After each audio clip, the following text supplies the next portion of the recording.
Bien, mais peut mieux faire. C'est l'évaluation que l'on pourrait attribuer à la métropole de Tours sur la saison touristique écoulée. Avec un taux d'occupation de près de 70%, les hôtels tourangeaux ont bien tourné cet été, notamment grâce à la clientèle étrangère, de retour en France après les attentats, plus 10% de nuitées dans les hôtels de la métropole. En tête, la clientèle américaine, plus 27%, suivent les Britanniques et les Allemands.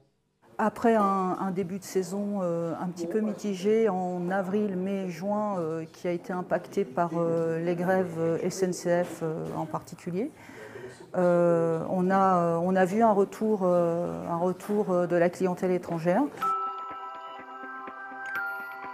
Le point fort de la métropole, c'est encore et toujours le patrimoine. Et il est riche sur le territoire métropolitain. Le château de Villandry et ses jardins, c'est plus 4,4% de fréquentation cette saison. Le prieuré Saint-Côme, plus 4%. L'ambition de la métropole de Tours, c'est de développer les courts séjours. On a deux bassins de population qui sont gigantesques à 1 heure de chez nous. Le bassin de la population de Paris, 12 millions d'habitants, à 1 heure de TGV, et Londres à 1 heure d'avion.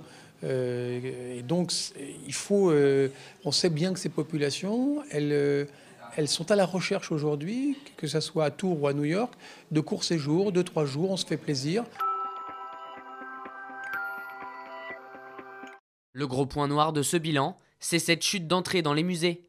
1 an et demi après son ouverture, le centre de création contemporaine Olivier Debré n'attire pas. Pour faire revenir les touristes étrangers dans ces musées, la métropole mise sur 2019, avec d'un côté le 500e anniversaire de la Renaissance et de l'autre l'année Balzac.